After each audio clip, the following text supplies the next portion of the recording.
आशिष शेलार पुन्हा एकदा मनसेच्या निशाणावर आले। शेलारांच्या मतदारसंघातच बोगस मतदार आहे। मनसे मुंबई अध्यक्ष संदीप देशपांडे यांनी ही टीका केली आहे। परप्रांतीयांची मतं आपल्याला मिळावी यासाठी आशिष शेलारांनी नावं घुसडवली आहेत का? भारतीय जनता पक्षाने नावं घुसडवली आहेत का? याला संशय निर्माण व्हायला जागा आहे। परप्रांतीय महापौर करायचा म्हणून जास्तीत जास्त परप्रांतीय नावं घुसवण्याचा पराक्रम हा भारतीय जनता पक्ष करते का? हा महत्त्वाचा प्रश्न इथे निर्माण होतो।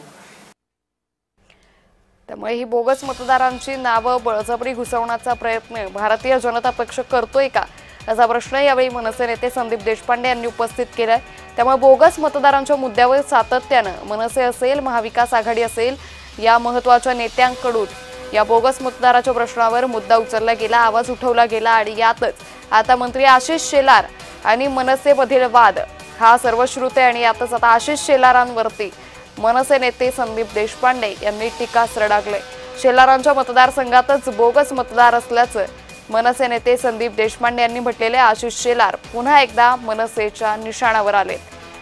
तर आशिष शेलारांवरती मनसे नेते संदीप देशपांडे यांनी ही टीका केली आहे। तुमच्या मतदारसंघातच बोगस मतदार असल्याचं यावेळी संदीप देशपांडे यांनी म्हटलं। आता यावरती भाजप नेत्यांकडून कशा पद्धतीने स्पष्टीकरण येतं हे पाहणं महत्त्वाचं ठरेल। तर मागे ज्यावेळी सत्याचा मोर्चा जो बोगस मतदारांच्या विरोधातील मोर्चा काढण्यात आला होता, ज्यामध्ये सर्व विरोधी पक्षातील महत्त्वाचे नेते हे उपस्थित होते, त्यांना उत्तर देण्यासाठी आशिष शेलारांनी ही पत्रकार परिषद घेतली होती।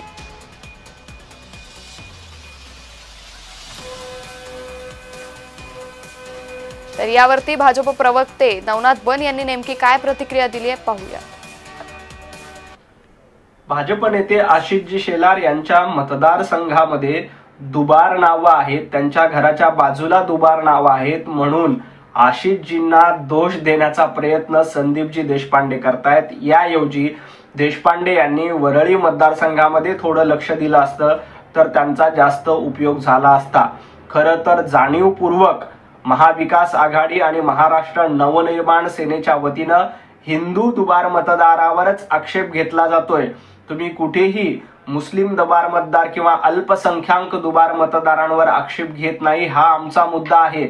आशिषजींच्या मतदारसंघामध्ये काय असेल तर त्याची रीतसर तक्रार निवडणूक आयोगाकडे निश्चित करा आणि एवढं लक्ष आपल्या वरळी मतदारसंघामध्ये दिलं असतं तर संदीपजी तुम्ही 3ऱ्या क्रमांकावर विधानसभेच्या निवडणुकीत गेला नसतात।